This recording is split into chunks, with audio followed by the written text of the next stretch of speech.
Graça e paz a toda a igreja. Eu confesso à igreja que eu sou um cara muito tranquilo, mas não sei porque hoje meu coração está com um batimento diferente. Mas gostaria de compartilhar um texto com a igreja que está lá em Êxodo, capítulo 33, e nós faremos a leitura de todo o capítulo. Êxodo, capítulo 33, e nós faremos a leitura de todo este capítulo.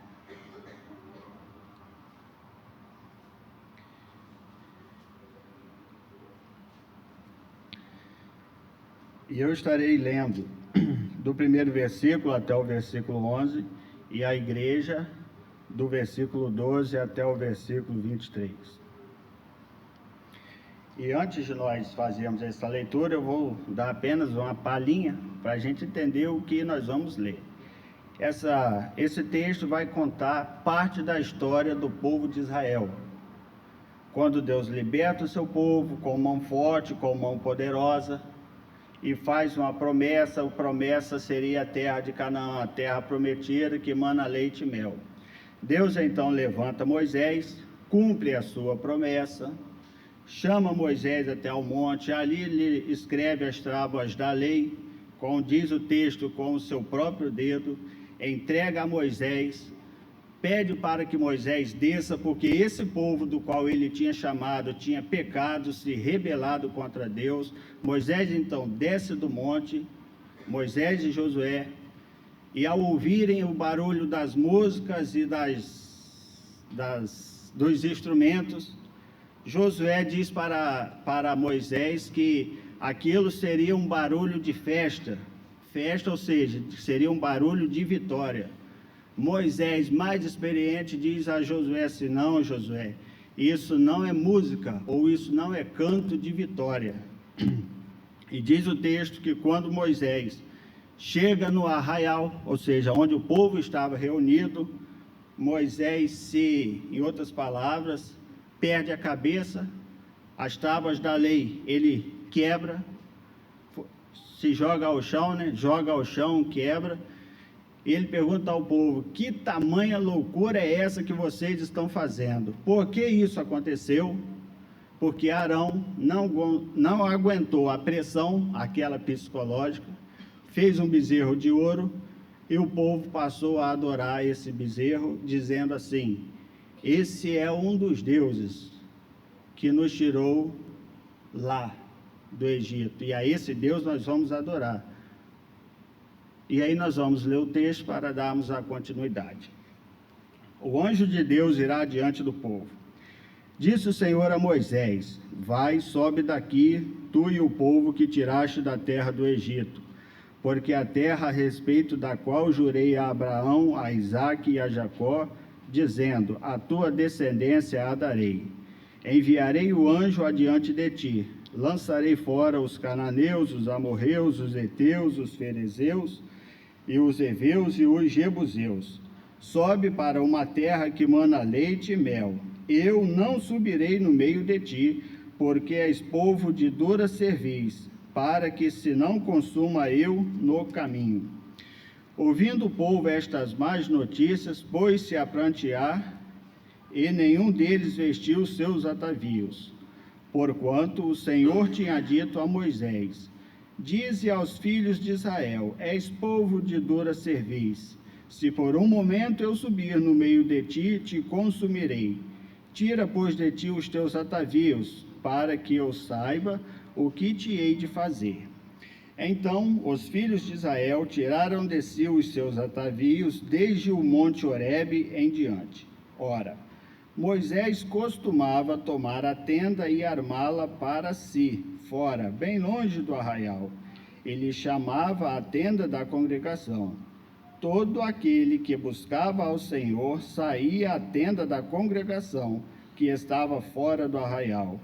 Quando Moisés saía para a tenda, fora, todo o povo se erguia, cada um em pé, à porta da sua tenda, e olhavam pelas costas até entrar ele na tenda.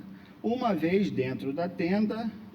Moisés dentro da tenda, Descia a coluna de nuvem e punha-se à porta da tenda, e o Senhor falava com Moisés.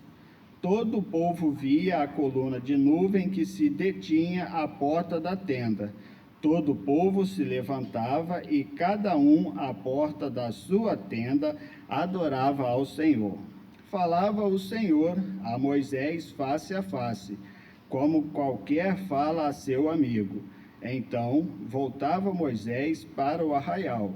Porém o moço Josué, seu servidor, filho de Num, não se apartava da tenda.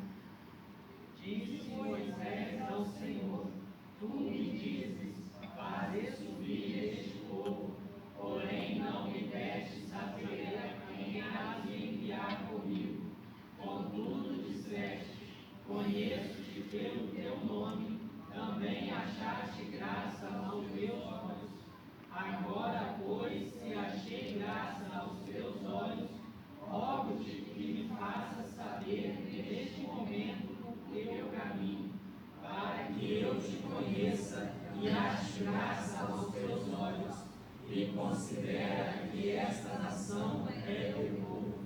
Respondeu-lhe: A minha presença irá contigo, e eu te darei descanso. Então lhe disse Moisés: Se a tua presença não vai comigo, não nos faça subir deste lugar. Pois como se há de saber que achamos graça aos teus olhos, eu e o teu povo? Não é porventura em andares conosco, de maneira que somos separados, eu e o teu povo, de todos os povos da terra? Disse o Senhor a Moisés: Farei também isso que disseste, porque achaste graça aos meus olhos, e eu te conheço pelo teu nome. Então ele disse: Rogo-te que me mostres a tua glória. Respondeu-lhe: Farei passar toda a minha bondade diante de ti, e te proclamarei o nome do Senhor. Terei misericórdia de quem eu tiver misericórdia, e me compadecerei de quem eu me compadecer. E acrescentou: Não me poderás ver a face, porquanto homem nenhum verá a minha face e me verá. Disse mais o Senhor: Eis aqui um lugar junto a mim, e tu estarás sobre a penha. Quando passar a minha glória, eu te porei numa fenda da penha, e com a mão te cobrirei, até que eu tenha passado. Depois, retirando eu a mão, tu me verás pelas costas, mas a minha face não se verá. Muito bem.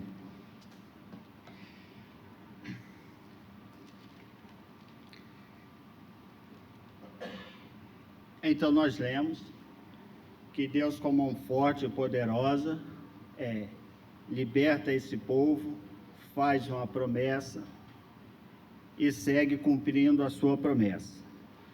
Mas eu gostaria de iniciar fazendo a seguinte pergunta para nós, para a igreja: qual é a coisa mais importante para a vida da igreja de Cristo hoje?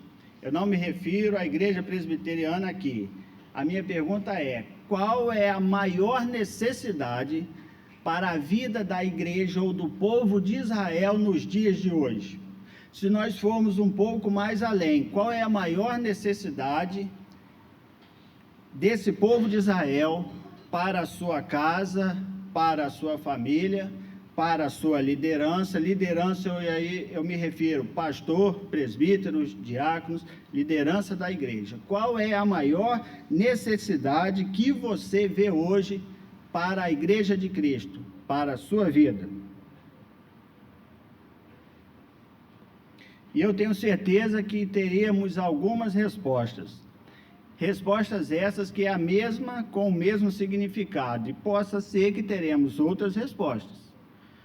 Mas o texto nos mostra que a maior necessidade da igreja é o Deus que é capaz de abençoar todo o seu povo. Porém, a igreja moderna, ela tem mudado essas coisas, onde o fim principal do homem é glorificar a Deus, e o texto nos diz, e gozá-lo para sempre. Onde, na verdade, tem sido que o fim principal do homem, ou melhor, o fim principal de Deus é glorificar o homem, e não o homem glorificar a Deus. É dizer que Deus não está a serviço do homem, mas que o homem é quem está a serviço de Deus. É dizer que Deus não é o fim e a medida de todas as coisas, mas o homem sim, que ele passa a ser o fim e a medida de todas as coisas. Esse evangelho moderno tem se ensinado que o homem, na verdade não é só o evangelho moderno, qualquer um que tem entendimento pode perceber as coisas, olhar as coisas, que o homem tem trocado Deus pelas bênçãos de Deus, ou seja, o homem quer o doador, quer as bênçãos, mas não quer o doador, quer a salvação, mas não quer o Senhor. E no passado, o texto nos mostra que a coisa mais importante no povo de Israel era a presença manifesta de Deus no meio do seu povo. Diz-nos o texto que a glória de Deus, ela se manifestou a Moisés no deserto, numa sarça, e ali diz a história que Moisés, ele dobra o seu joelho com o seu rosto em terra, e ali algo tremendo acontece, porque quando a glória de Deus se manifesta a Moisés lá no monte, diz que quebra o orgulho de Faraó e o poder dos deuses no Egito.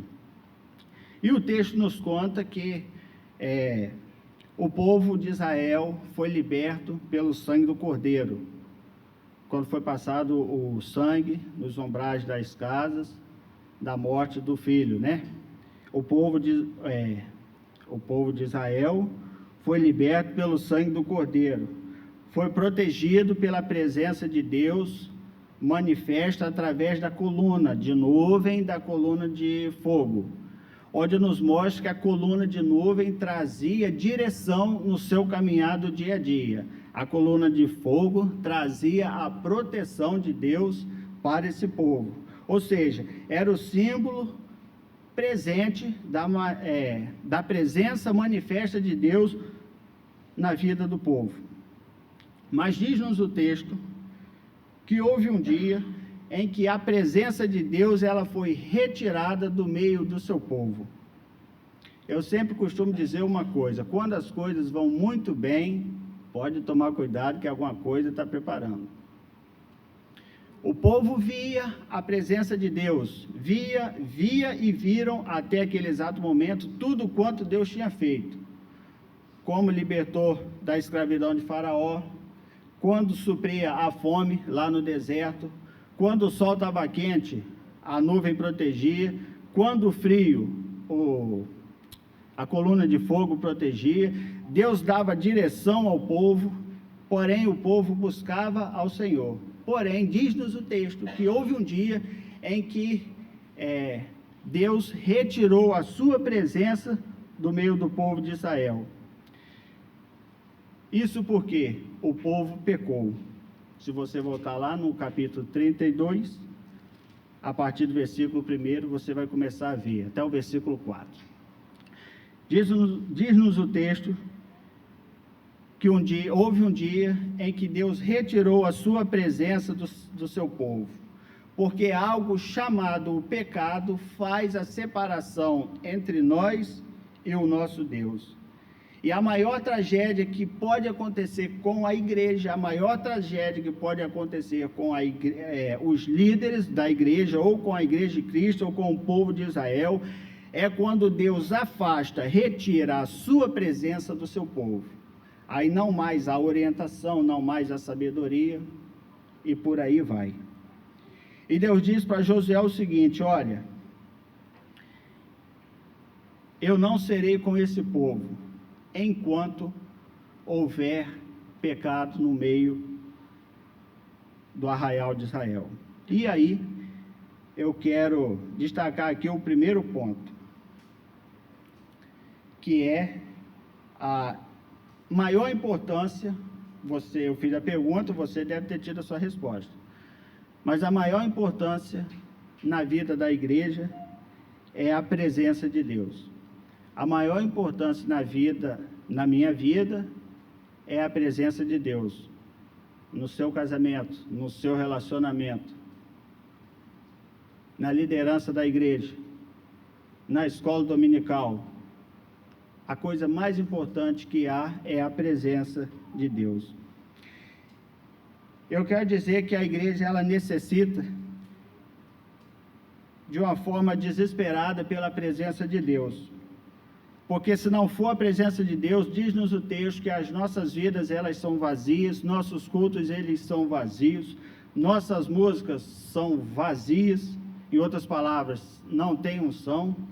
As pessoas não se dobram porque não veem Deus, não veem a glória de Deus. E muitas das vezes nós confundimos a onipresença de Deus com a presença manifesta de Deus em nossos cultos, porque nós dizemos que Deus está em todo lugar. Realmente Deus está em todo lugar, mas a sua presença manifesta não está em todo lugar. E quando Deus está no meio do seu povo, isto é notório.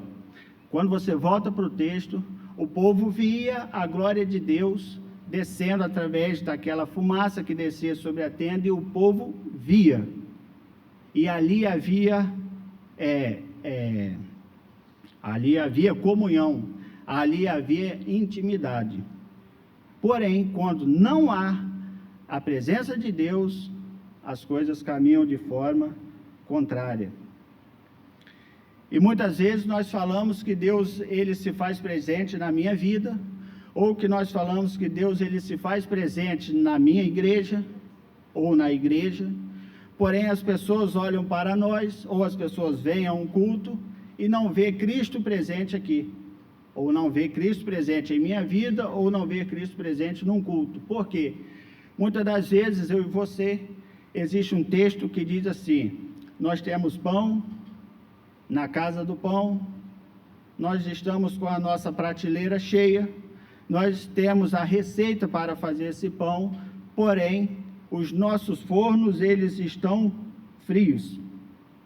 Porém, o texto nos diz que quando Deus se agrada do seu povo, nós podemos dizer aquilo que foi dito a Josué e Calebe: se o Senhor se agradar de nós, podemos. Então, esse é o primeiro ponto que eu gostaria de destacar, que a maior necessidade da igreja, do seu casamento, da sua família, da sua vida, é a presença manifesta de Deus. Em segundo lugar,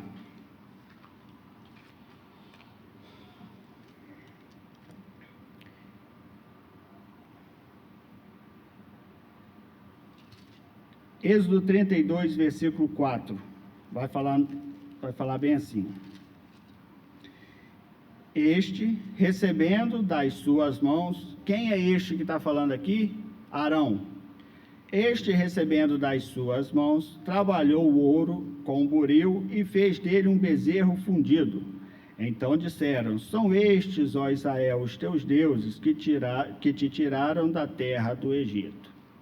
Bom, nós vemos quando há a presença de Deus no meio do seu povo, existe a direção e existe vida, existe a orientação.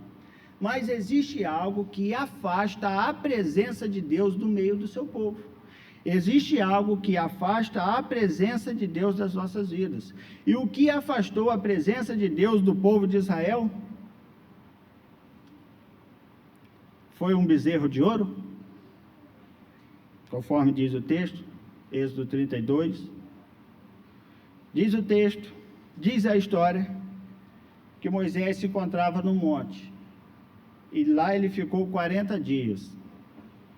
E como nós conhecemos bem o ser humano, talvez até nós mesmos, muitos disseram assim: esse Moisés morreu, já deu uma semana, não apareceu, 2 não apareceu, 40 dias, esse Moisés está morto lá naquele lugar. E eu não sei porque o ser humano tem no seu coração o desejo de buscar alguma coisa.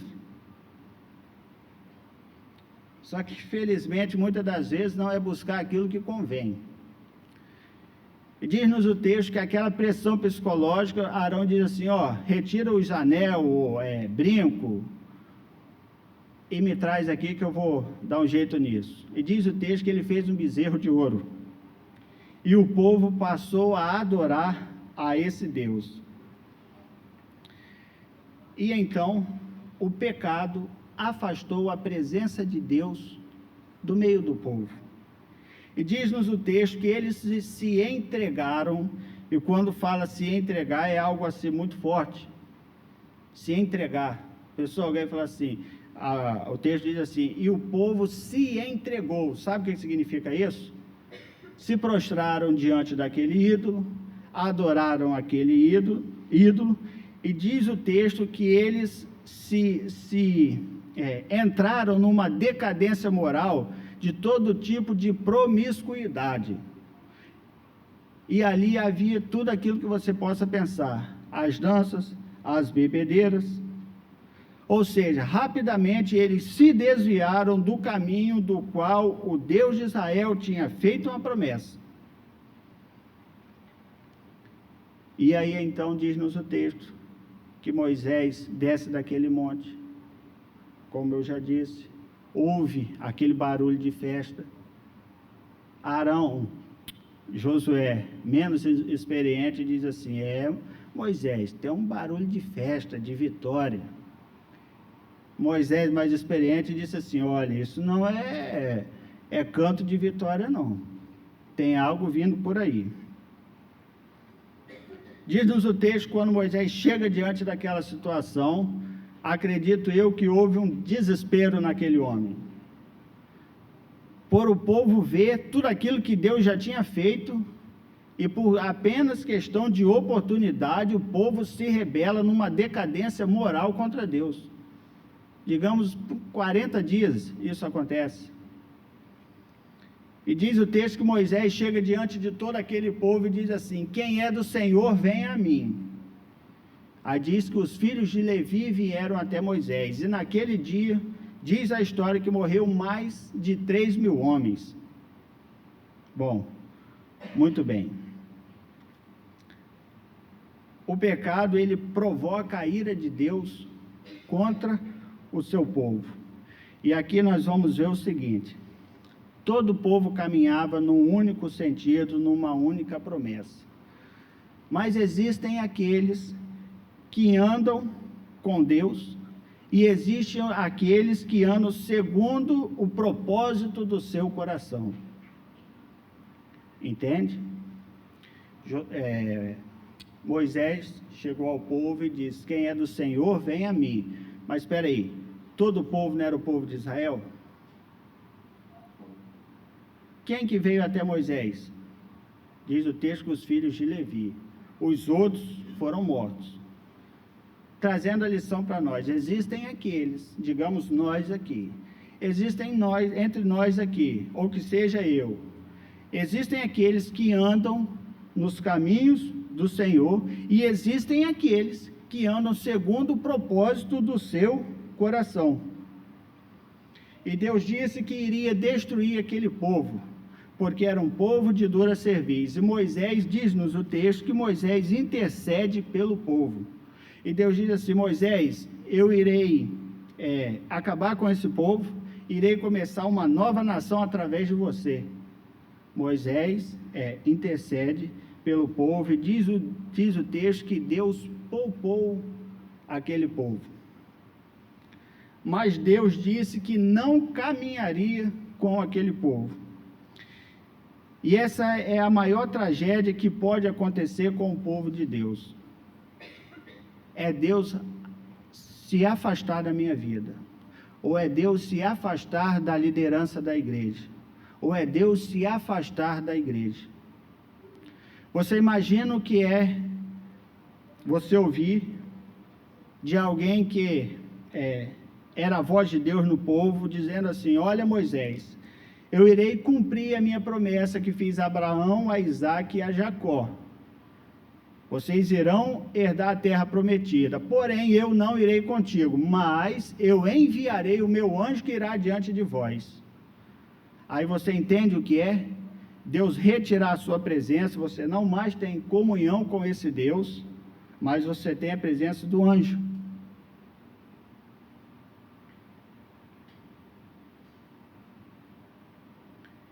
E aí você consegue entender. Tem um versículo que diz assim: se Deus é por mim, se Deus é por nós, quem será contra nós? Mas se Deus não for conosco,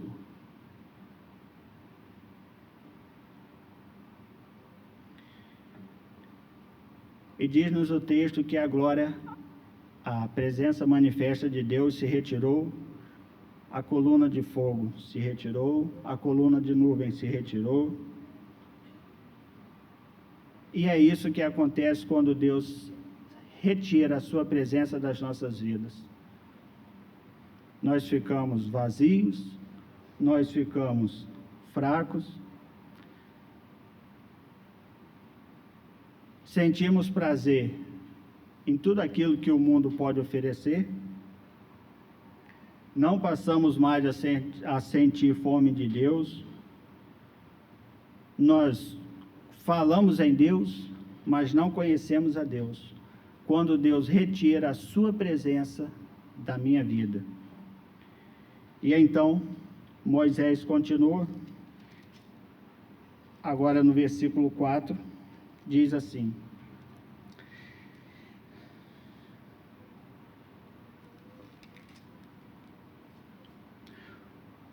33, 4. Ouvindo o povo estas más notícias, pôs-se a prantear, e nenhum deles vestiu seus atavios.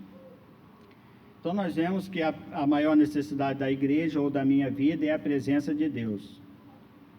A segunda coisa o pecado, ele afasta, retira a presença de Deus do meio do seu povo. Em terceiro lugar,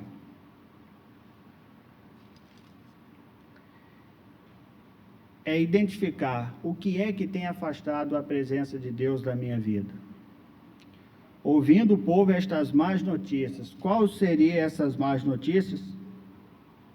Que Deus disse para o povo: olha, eu irei tirar todos aqueles povos, os heteus, ferezeus, amorreus e assim vai. Porém, eu não irei no meio de vós.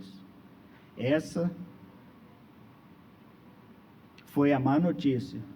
Deus disse que não mais caminharia no meio desse povo. Então, a necessidade da minha vida ou a necessidade da igreja é identificar o que tem causado o afastamento da presença de Deus da minha vida. E aí, isso aí é algo muito particular. O que é que tem afastado ou que tem retirado o Espírito de Deus da vida da sua igreja? Ou que tem retirado a presença de Deus da nossa vida? Diz-nos o texto que o povo, ao reconhecer o seu pecado, eles pôs-se a prantear. Eu entendo aqui a chorar ou a entristecer, e por aí vai. Diz-nos o texto que eles passaram a entender a tragédia que eles mesmos tinham construído para a vida deles. Eles entenderam a gravidade do pecado diante de um Deus que vinha caminhando dia a dia com eles. E é isso que o pecado ele traz na vida do povo de Israel, ou no povo de Deus. Traz sobre nós algo chamado vergonha, porque sabemos que o pecado ele ofende a santidade de Deus e provoca a ira de Deus diante do seu povo.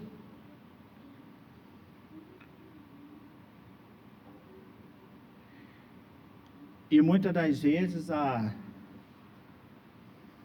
eu vou dizer a igreja, mas vamos trazer para nós temos uma visão superficial do pecado.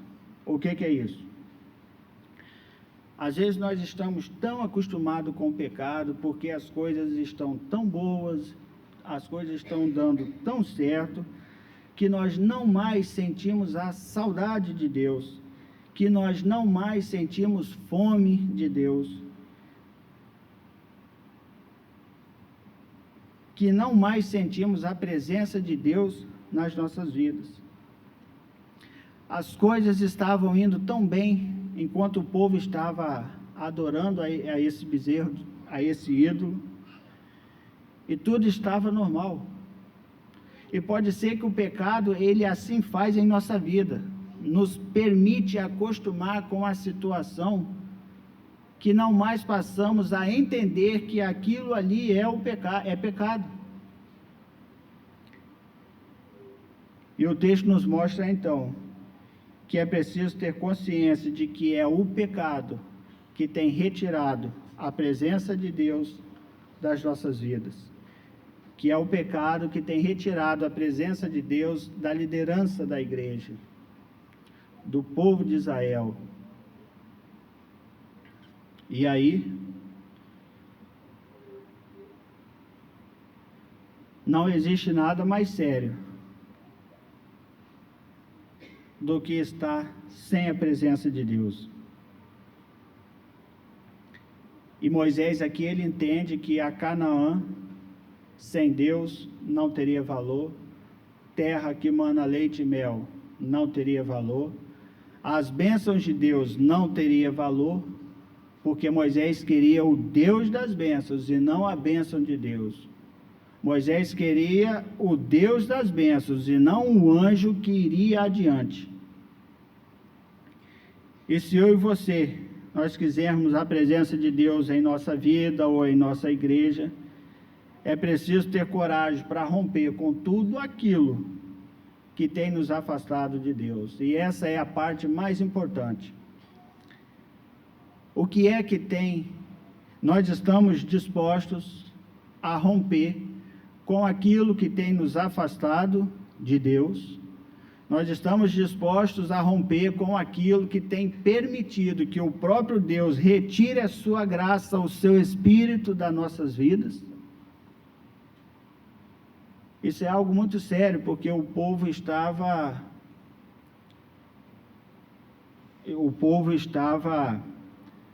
em questão de pouco tempo, numa decadência moral absurda.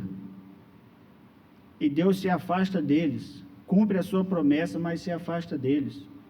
E houve um momento, quando Moisés chega a esse povo, que Moisés fala toda aquela situação, trazendo uma lição para nós.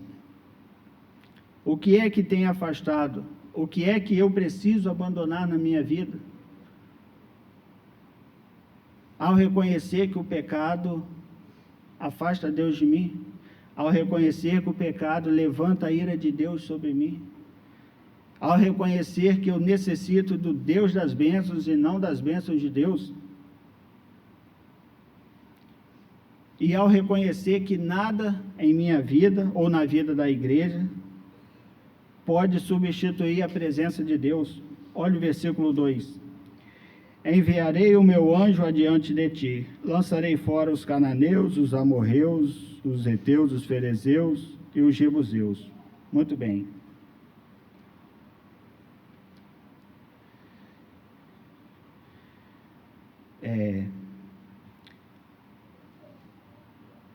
Algo maravilhoso para aqueles que conhecem e sabem é ter o anjo de Deus acampado ao nosso redor. Eu pensei num versículo ali, mas quando eu vim para cá eu esqueci do versículo. Então o versículo diz assim: o anjo do Senhor acampa-se ao redor dos que o temem e os guarda e os livra. Pois muito bem, o povo de Israel sabe que os anjos de Deus são ministros de Deus a nosso favor. Mas Moisés, ele não queria o anjo de Deus, ele queria a presença de Deus, porque a presença de Deus não há substituto na vida da igreja. Não há substituto, não há algo que se substitua a Deus em nossa vida.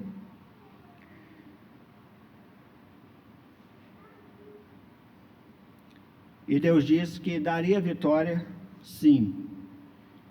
Independente daquela situação, Deus iria dar a vitória àquele povo. Mas não, Deus daria vitória, mas não teria comunhão com esse povo. Imagina outra situação difícil? Alguém dizer que...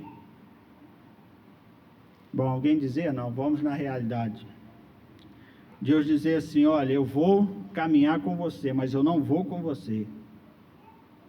Comunhão comigo você não vai ter. Sabe o que significa isso? Um vazio, é a mesma coisa que está vazio, levado pelo vento. Porque aquele que pode ser a sua base, aquele que pode ser a sua direção, aquele que pode ser o seu sustento, não vai estar com você.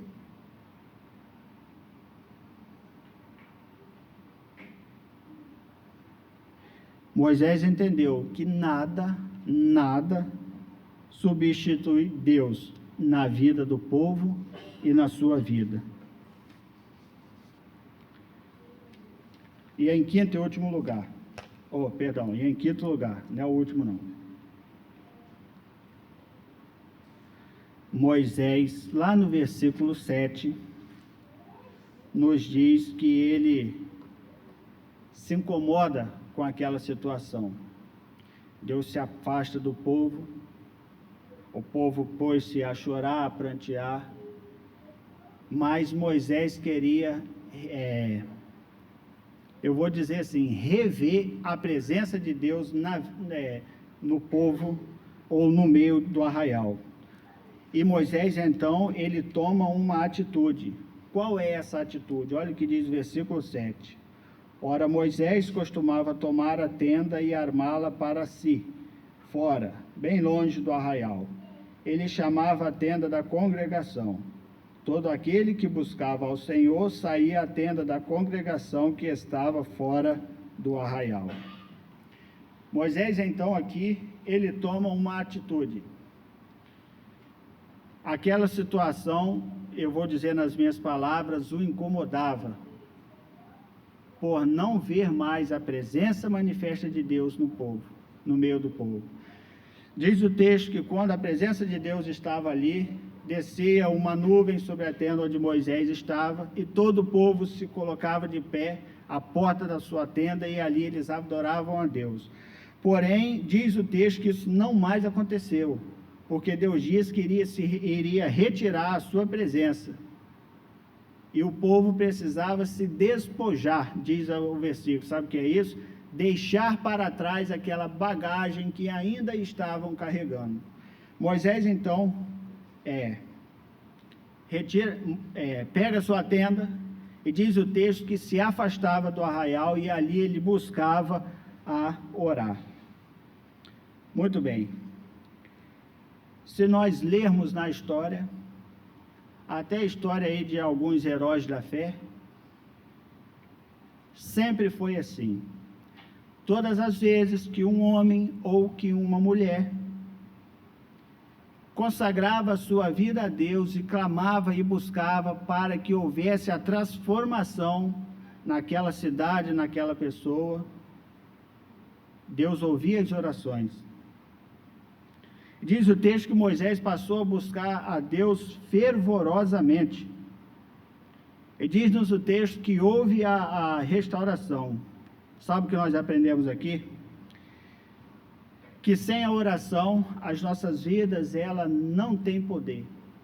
Sem a oração, os nossos corações não vão causarem efeito aonde nós estamos, em nossa igreja, em nossos cultos. As nossas pregações, nossas músicas não causarão efeito. A glória de Deus, ela não desce sobre o seu povo, sem que haja aquela verdadeira restauração. E no versículo 8, ainda o versículo 7 e 8 nos diz que não basta apenas, não basta apenas deixar o pecado, é preciso nós ansiarmos pela presença de Deus. E Moisés, ele estava ansioso para que isso viesse a acontecer. E assim, diz-nos o texto, que ele estabeleceu um lugar de oração. Qual era o lugar de oração? A sua tenda.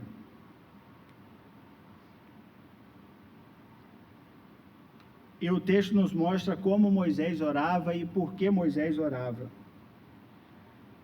O texto nos diz no versículo 7 que Moisés orava continuamente, ou seja, isso nos leva a entender que Moisés era um líder de oração. Moisés aqui era um líder do povo, tá? Moisés ele orava, buscava a Deus continuamente, ou seja, era um homem de oração.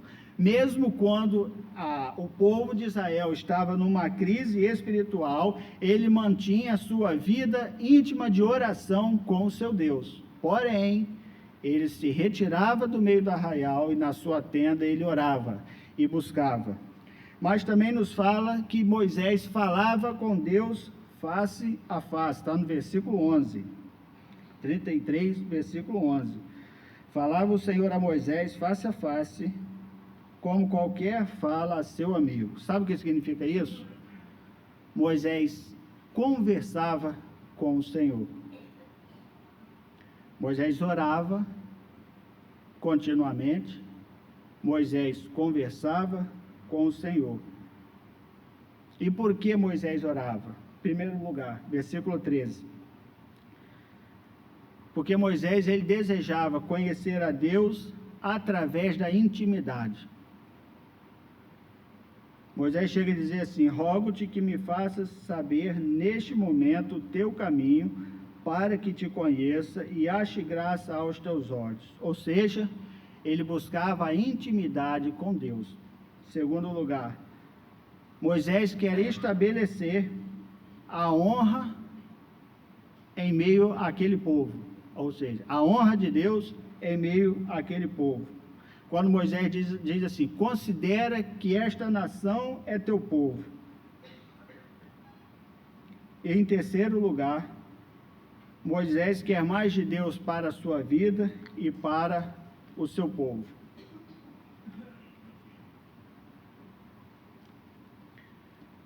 Bom, sexto e último lugar. 33, versículo 9, vai dizer assim: uma vez Moisés dentro da tenda, descia a coluna de nuvem e punha-se à porta da tenda, e o Senhor falava com Moisés. E aqui nós entendemos que a presença de Deus, ela volta sobre o seu povo. Versículo 7, Moisés buscou. Versículo 8, versículo 9, diz que uma vez dentro da tenda, aquilo que Moisés buscava, acontece. Descia a coluna de nuvem e punha-se à porta da tenda. E diz o texto que todo o povo via a glória manifesta de Deus no meio do arraial. Muito bem. Isso nos mostra que, no versículo 7, 8 e 9, que quando Moisés separou para buscar a Deus, também o povo foi buscar a Deus. E diz o texto que a nuvem que representava, era o símbolo da presença de Deus, veio sobre toda a congregação. Ou seja, quando a presença de Deus veio sobre a tenda, o povo começou a adorá-lo. E aí, trazendo para nós uma lição. Aqui nós estamos falando sobre a oração. A presença de Deus volta para o seu povo. Então, muito bem, eu vou voltar para chegar onde eu quero chegar. Quando Moisés se separou para buscar o Senhor, todo o povo também se pôs a buscar. E diz o texto, a buscar como aqui? A buscar em oração, correto? E diz o texto que a presença de Deus desceu sobre aquela tenda e todo o povo viu. Sabe o que nós aprendemos aqui? Que a oração, ela muda as coisas. A oração, ela muda as coisas. Só que lembre de uma coisa, as coisas não acontecem no seu tempo e no seu jeito. Mas a oração, ela muda as coisas. Deus havia dito lá em Êxodo 33, versículo 2 e 3, que a presença dele não iria mais com o povo. Moisés ora, e a oração muda as coisas. Mas diz o texto que quando o povo se arrependeu, lá no versículo 14, 33, 14, quando o povo se arrependeu e orou e buscou a Deus, Deus disse assim: a minha presença irá contigo e eu te darei descanso. Toda aquela glória perdida volta ao povo, e Deus disse que iria com eles, que daria descanso. Sabe o que significa? Que quando a presença de Deus ela é restaurada no meio do seu povo, no meio da liderança, no meio da sua igreja ou na sua própria vida, o povo ou nós queremos mais de Deus. Nós passamos a ansiar mais a glória de Deus. E eu queria concluir com as seguintes palavras: